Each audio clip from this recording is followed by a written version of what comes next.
With the strategy meeting concluded, the 1,000 Tricks cheerfully strode out the door. After it closed, Adler spent a few minutes in contemplative silence.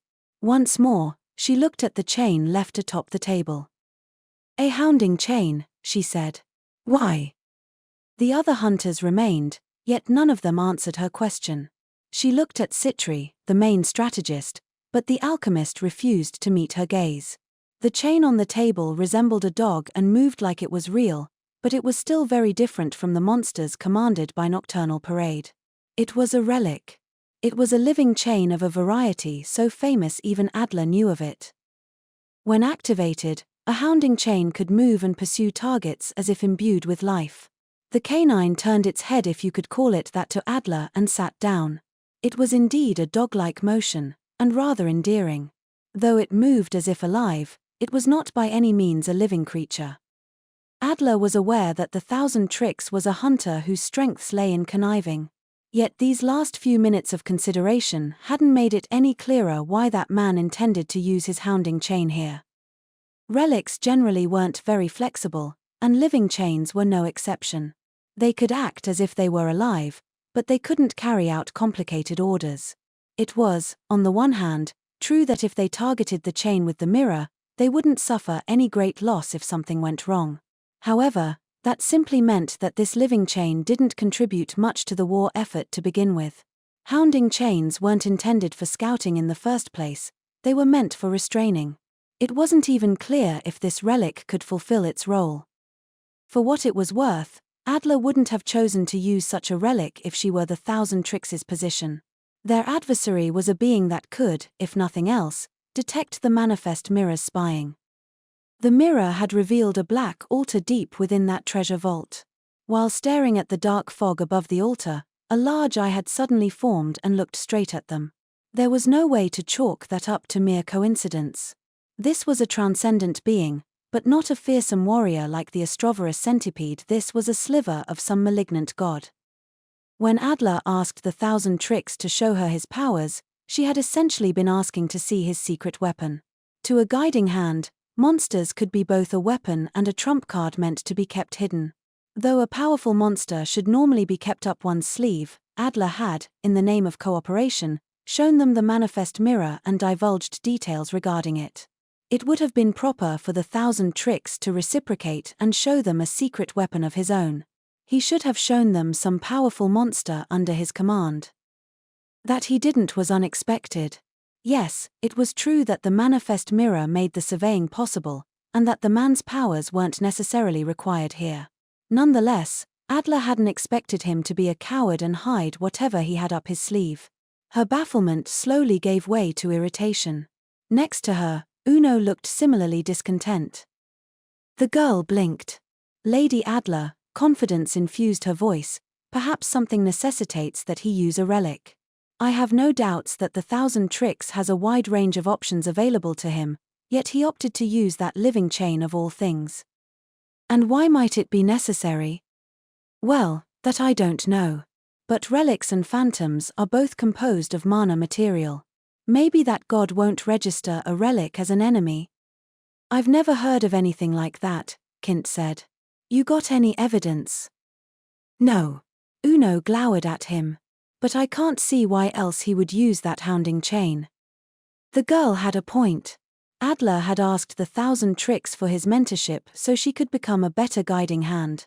Seeing as he should have been aware of that, there had to be some good reason why his first move was to use a relic, something that had nothing to do with a guiding hand's powers. If she had to speculate, maybe a relic could be used to tame phantoms. That man had been the only one unaffected by the chilling gaze of the god in the mirror. Surely, that implied the 1,000 Tricks had some means of defeating him. Feeling like she was being watched, Adler looked up. The 1,000 Tricks' comrades were all looking at her and her companions. The infamous grieving souls and a party of gorgeous noble spirits. Adler knew firsthand just how capable these hunters were. Though maybe experience wasn't necessary, their bearing was enough of a hint for her. Either way, she was in too deep to reconsider her apprenticeship, even if it brought her before former enemies. This was no place to show weakness. HMPH. This is getting interesting. She licked her lips and grinned. I'm gonna watch your leader's every move. The three of you don't understand the first thing about Krai. The sheer emotion in Citri's voice caught Adler off guard. What's that mean? There was elation, fear, and ironclad conviction. Citri's eyes showed complete faith in her leader. No, there was some uncertainty mixed in there, but she was devout at her core. Clapping her hands together, Citri smiled. Krai never makes mistakes. That's why we're willing to accept your presence here. It's impossible for a normal person to follow Krai's line of thinking. For now, we should simply do as we're supposed to. You three still haven't learned to fear him, said the girl with ribbons in her black hair. She pointed a finger at them as if to intimidate. However, she looked far more terrified than anyone else present. Treasure vaults were worlds of the unknown. Their hazard level was generally proportional to their density of mana material, but after a certain point, it became hard to challenge a vault without thorough preparations and scouting. Clearing a vault could sometimes be compared to solving a puzzle. At times, very high-level vaults required going through the motions in a specific order. By slowly increasing the difficulty of the vaults they challenged, hunters polished their non-combat skills. While Grieving Souls had many members who thought the best force was brute force, Citri Smart excelled at the cerebral side of treasure hunting.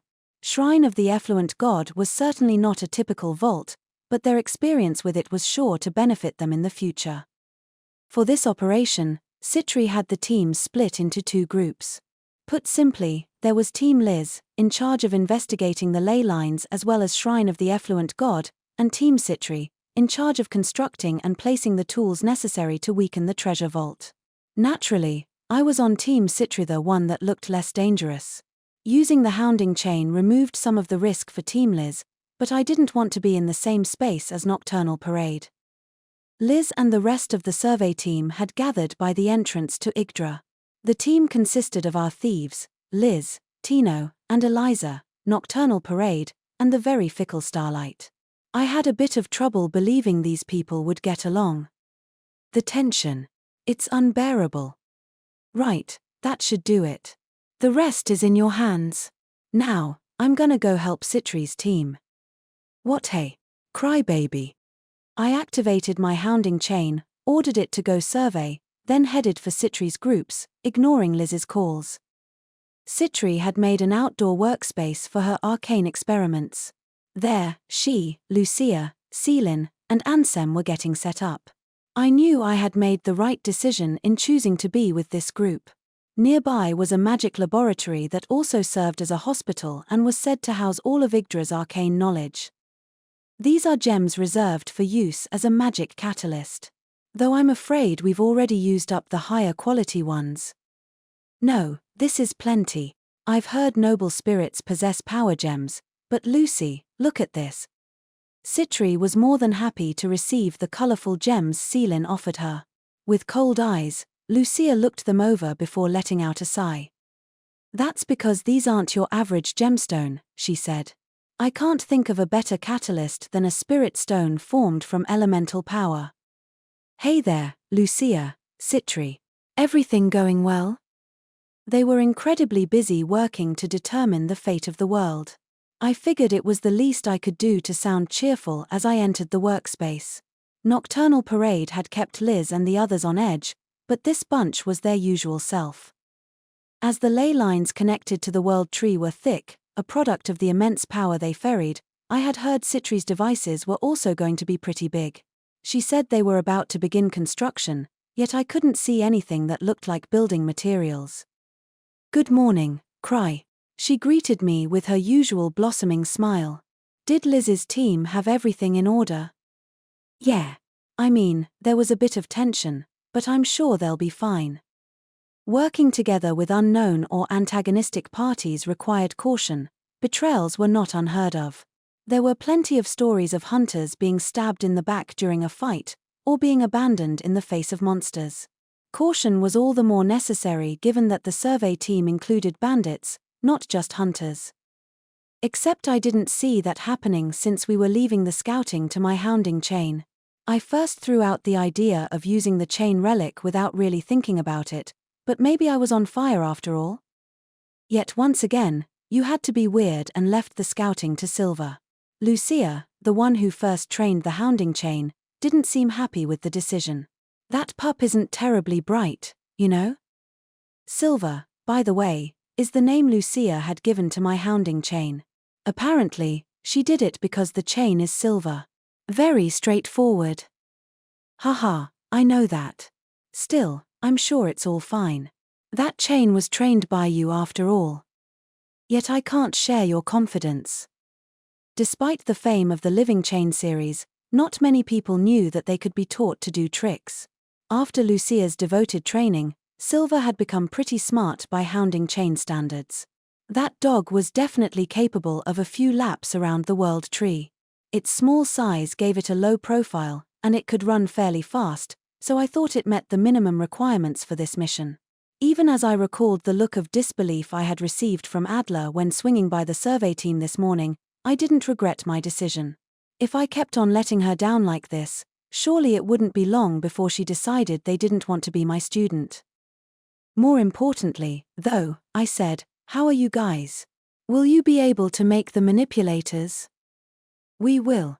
We've overcome our one bottleneck, the catalysts, just as I expected. With such fine stones, large manipulators will be no problem. It's all thanks to you, Krai. What? I didn't, sure. As always, Citri gave me more credit than I deserved. I just brushed it off. So, how are you going to make the manipulators? I can't do much, but is there anything I can help with? I figured I may as well ask. They were probably planning to drag me into this if something came up. Constructing the devices will be delicate work. I smiled and tried not to think too hard as Citri launched into her explanation. Fortunately, unlike something such as Okosho, these can be made with just a few magi, so long as you have the ingredients.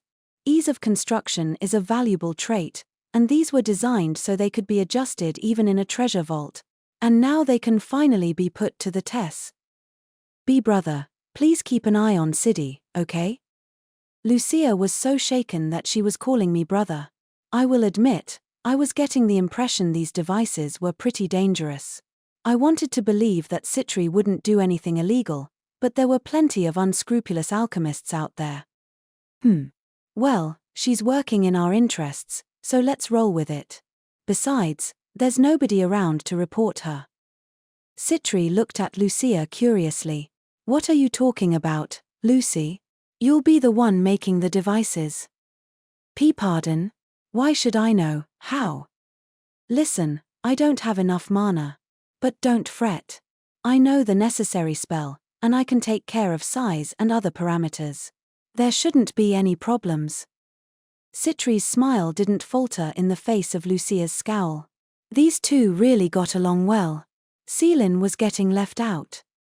Beyond what I brought, Citri said, the only materials we need are the gemstones to be used as catalysts, and glass. The gems provided by Celine should be sufficient, so now all we need is a large supply of glass to make the bodies of the manipulators. A large supply of glass. Glass, huh? Then I realized something. Is there any glass in Yggdra? We could easily get a load of glass if we were in the imperial capital, but as far as I knew, they didn't use glass here. Thinking the same thing as me, Celine began to look perplexed. Glass. Glass, is it? I'm sorry to say it, but glass is seldom used here. We might be able to provide a small amount, but I knew this wasn't going to be easy. While I might have been able to provide a bit, even my exceptionally high inventory didn't have much glass. Yet, for some reason, when Celine gave us her bad news, Citri turned to me knowingly. Don't worry, I have a good idea as to where we might be able to get some glass. Right, Krai? Heh. A roaring campfire illuminated Citri's profile. Standing in a street at the center of an abandoned town, she gave her orders in a booming voice. It doesn't matter if it gets cracked, just be sure we get a lot. Kill. With thunderous footsteps, Kilaim and Ansem ran to the buildings. We had come to the town inside Mimiki in order to collect glass. This settlement was expansive, and while I wasn't sure what era these buildings were from, they had glass windows. Oh, I get it now. Unsure whether to be impressed or exasperated, I watched them work. The glass from all these buildings had to be more than enough for our purposes. That said, they could have been a bit more delicate in their work. The people who built this place had pretty fine taste. To tell you the truth, Citri chuckled, I've had my eyes on this town since I first laid eyes on it. I was sure it could be used for something. So when I realized we would need the mana material manipulators, this place immediately came to mind. What do you think? Yeah, Had she been wanting to pick this place apart that long? I had been here a few times, yet I never thought of using it for materials. Now it looked like this place was going to be full of empty lots. Liz had mentioned in passing that she wanted to explore this place someday, but I was pretty powerless to stop the ongoing demolition. I should mention that before we started breaking panes, I had tried asking Mimicky to give me any glass inside him, but no such luck. I had no idea what the limits of that feature were.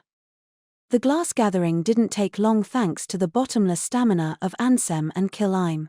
Once they had broken up what seemed like a good amount, we left, and I ordered Mimicky to expel the glass near the workspace. A mountain of shimmering shards appeared, looking like some sort of bizarre gemstone. Citri nodded with satisfaction. Lucia heaved an unenthusiastic sigh. So, Lucia said, tapping her staff on the ground, what do you want me to do? You said I'd be doing the construction. There's a diagram, a spell for making the manipulators. After all, alchemy is an art for everyone. The diagram is designed so you can freely change size and capabilities by altering certain parameters. I don't know where you developed this, but it's utterly baffling. Lucia appeared put off, not at all like she was looking at her best friend. Perhaps if I had the brains to understand the gravity of this, I would have made the same face. Whether in magic or alchemy, the truths of our world were too much for me to process. Also, my God, there were so many dangers lurking right outside of my vision. After slowly removing a piece of chalk, Citri licked her lips and began drawing on the ground. I watched in wide-eyed confusion as my childhood friend got to work putting down an unidentifiable geometric pattern. With fluent motions, she drew in the center of a large circle countless eerie glyphs that I had never seen before. Is this a magic circle? Lucia's eyebrows twitched. When you said a magus could make it, did you? We devised a magic circle that would allow materials to be magically altered into manipulators. However, the documentation has already been disposed of, so the spell remains only inside my head. The Church of the Radiant Spirit had used a hefty magic circle when attempting to purify Murrin's lament. To put it simply, magic circles were like arcane diagrams. I wasn't too familiar with these sorts of things, but I was told magic circles had been created so anyone could reliably cast a complex spell. Any meaning behind the complicated patterns of Citri's magic circle was lost on me. Though some of it appeared to be a script, I couldn't understand a word of it. The thought that a drawing like this could be used to make a spell reminded me just how amazing Magi were. Citri gave me an immense smile when she saw me nodding along. Oh, you understand, Krai? You can tell that a cutting-edge spell resides within this circle? Yeah, It's very cutting-edge.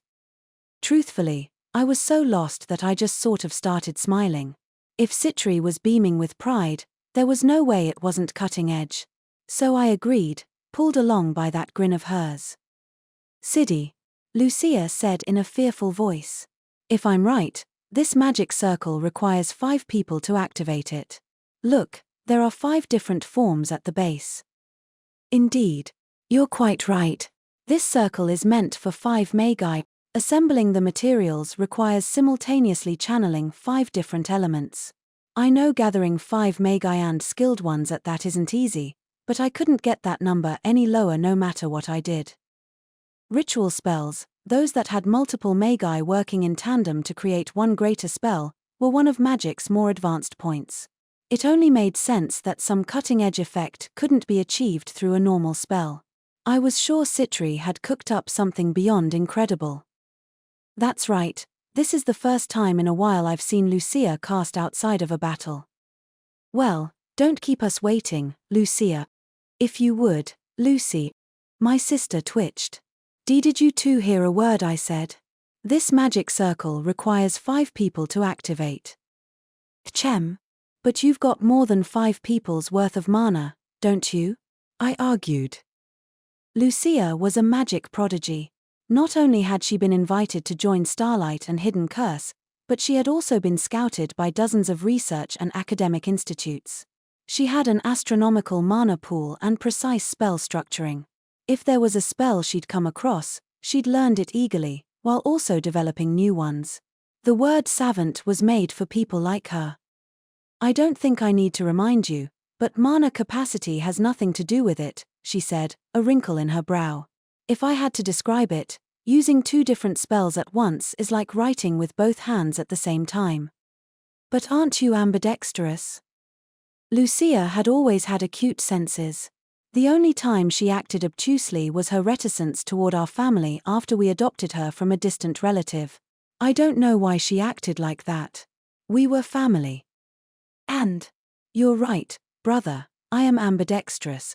Maybe I can cast 2 spells at once, but I'm afraid to inform you that I don't have 5 arms. Oh yeah, that's true. Now that you mention it. I couldn't argue with her now. I didn't recall ever having a 5-armed sister. Putting on a hard-boiled veneer, I sank into contemplation. Just being able to manage 2 spells made Lucia a consummate magus. Besides, we had Celine with us, and we could call Starlight over. It seemed like Citri had high expectations of Lucia for some reason, but there was no need to make my sister do everything. In fact, I couldn't think of any reason why Citri was putting the burden solely on her. We could have just asked Starlight to handle it, since they were already used to working together. Ah, okay, fine. Lucia yelled, sounding at the end of her rope. I get it. If you want me to do it, then I will. What? You sure? I'll manage. This isn't the first time you've given me an absurd request. If it's absurd, then you don't have to do it. Do you just live for new challenges? I looked at her with concern, but she was already focused on the task. Scrunching up her face, she looked down at the spell, muttering to herself. When she got like this, there was no getting through to her for the time being. If she manages a 5-fold cast, Citri said, looking oddly satisfied, Lucy will barely be human anymore. Please don't call my sister barely human. So, a 5-fold cast is that extraordinary? When I stopped to think about it, it wasn't me, but Citri making the absurd request. Given their friendship and tendency for banter, it wasn't rare for Lucia to get roped into helping with Citri's inventions. Celine then cleared her throat and spoke up for the first time. Is there anything I can do to be of assistance, human? I have some confidence in my skills as a magus. Not right now. The construction requires a fire spell, which I know noble spirits have little affinity for. Besides, this is a trial Lucy must overcome. Here, would I be able to see the old information regarding the ley lines? Oh, certainly. Celine seemed hurt that Citri only wanted her to fetch information. I guess she didn't like that everyone except her had something to do. I was just fine being idle, but she was the diligent type. You may as well relax, Celine, I said. If I just let her be, she was liable to let it eat away at her. At times like these, it's a leader's job to sit back and trust in their comrades. I see. Trust one's comrades. If something comes up, they'll say so. I know it's easy to get restless with the end of the world over the horizon, but there's not much a single human noble spirit, can do in the face of a god. Though in my case, sitting back and trusting my comrades to challenge the vault simply resulted in the loss of Yggdra's warriors. Yeah, just bring out the tragedies, why don't you? Evidently, the members of Starlight weren't the only courageous noble spirits. Hanging her head, Celine fell silent.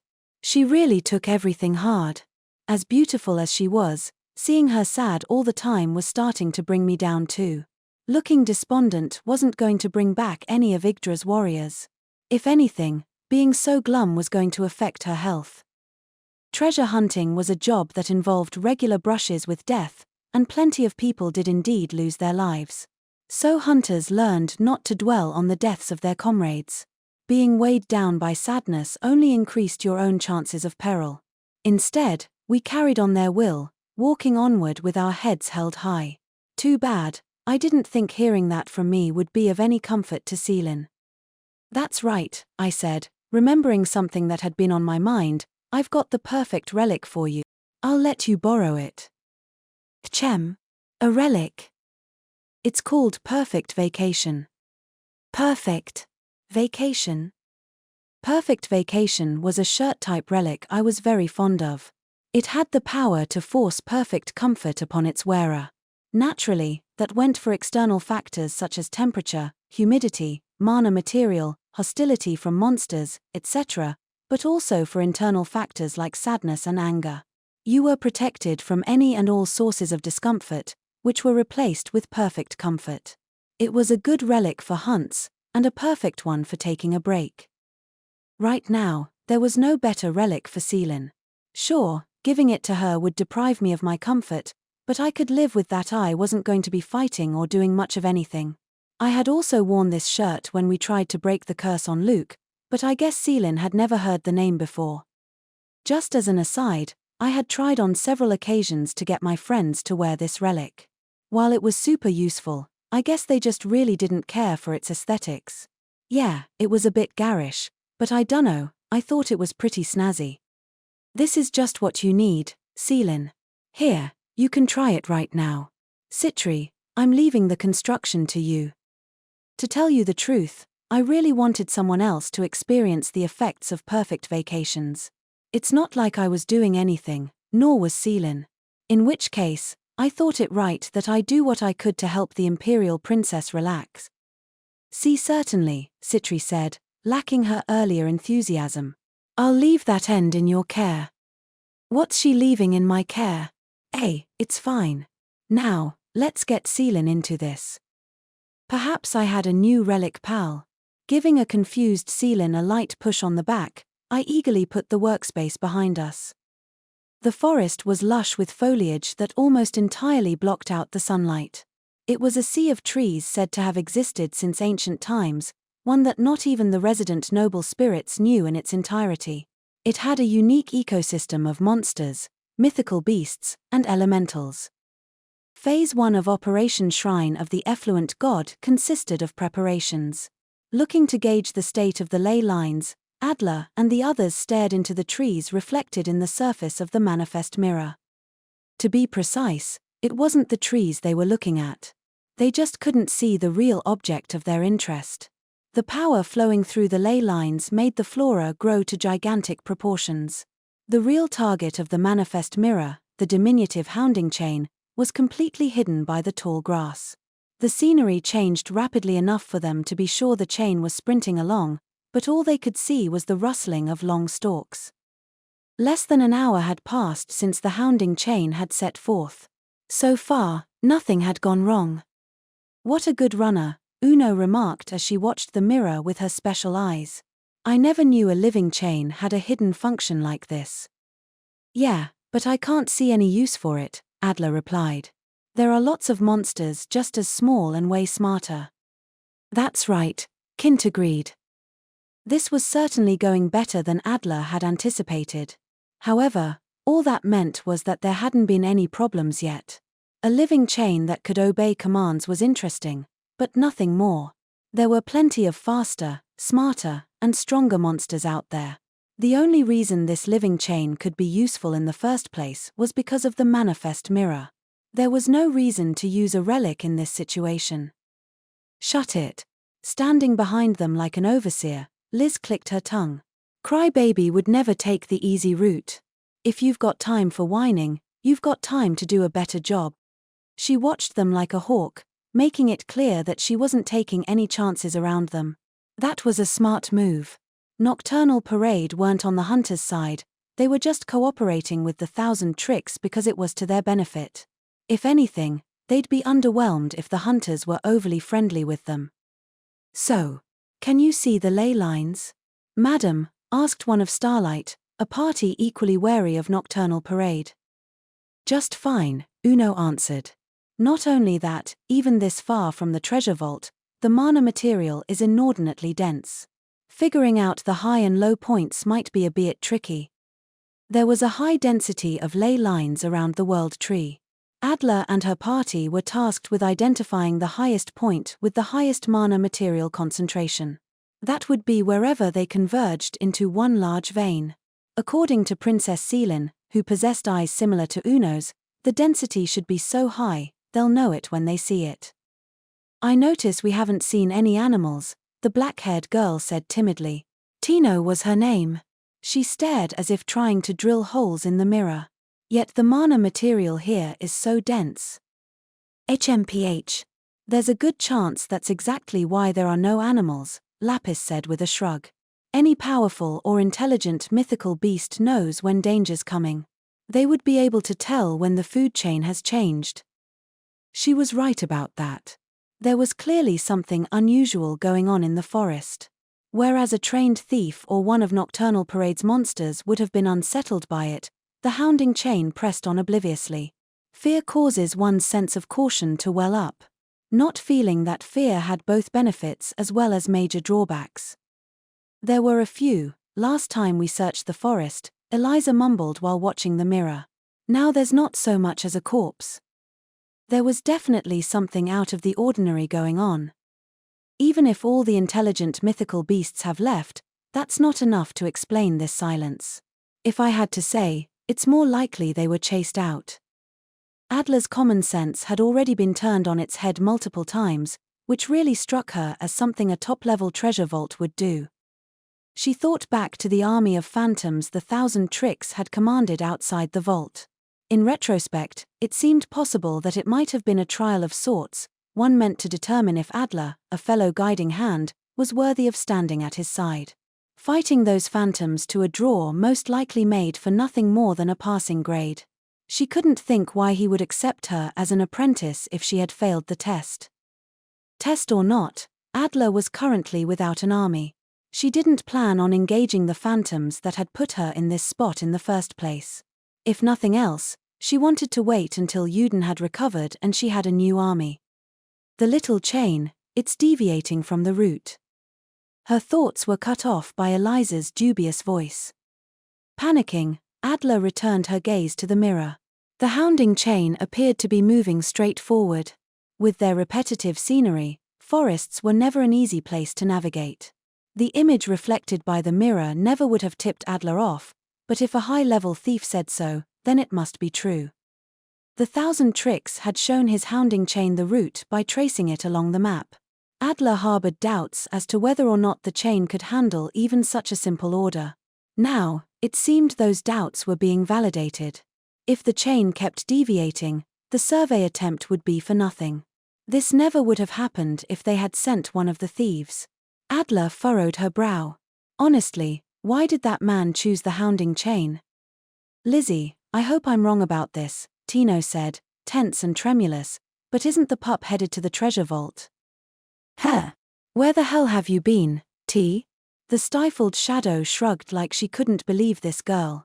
You're making me repeat myself. Krai baby would never take the easy route. The hounding chain gave no indications that it realized it was on the wrong path. If they let it go on like this, it might make things worse. However, the manifest mirror could only observe. It didn't give them a means to convey orders to the target. Adler turned to Liz. Call the 1,000 Tricks. You can't expect me to believe he anticipated this. Guiding hands used many different methods of commanding their monsters. For instance, Kint could issue precise orders just by whistling with his fingers. Unable to whistle like him, Adler had no way of ordering low-intelligence monsters from a distance. There wasn't much she knew about the hounding chain's abilities. That it could do scouting had been news to her. For all she knew, it could also receive commands over long distances. Or maybe the 1,000 Tricks had something in mind when he sent it off with such simple instructions. Yet Liz and the others didn't give her the reaction she was expecting. The thief trio exchanged peculiar glances before letting out sighs. Adler was flummoxed. What brought out that reaction?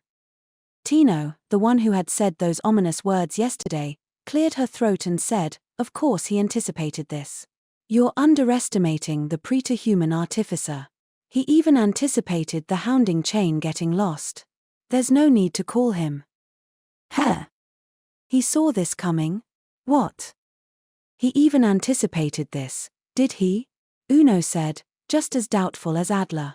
"And what exactly is he hoping to accomplish by letting the chain get lost? If he wanted to survey a different section, why didn't he just say so? Ordinary people can't begin to grasp the way Master thinks and moves. That is to say, Master is God." Adler had no idea what Tino was talking about, but the young thief's expression gave her pause. The girl looked grim, as if facing certain doom. That was not the sort of face you made when talking about an ally. She looked as if she were speaking of some uncontrollable fiend. Good leadership was a necessary trait for any monster commanding guiding hand.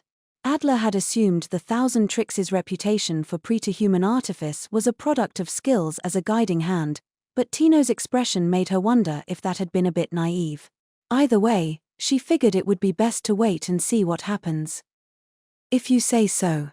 I guess this means I can expect a nice show." "It won't be nice at all. Madam," one of the noble spirits whispered fearfully. This was the one they called Chris. If memory served, Starlight was part of the same clan as the Thousand Tricks. There was nothing odd about being feared by one's enemies, but allies were a different matter.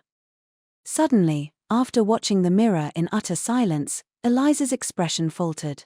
Her eyes bulged. "Something's coming." Everyone gathered around the mirror. At the same moment, the rustling stopped. The hounding chain had come to a halt. A relic like that shouldn't have had any feelings. So what made it pause? There were no footsteps, but an eerie wind was blowing. Though they were only watching through the mirror, everyone held their breath. The pressure was strong yet unidentifiable. Then, as everyone stared, a looming figure appeared from beneath a tree.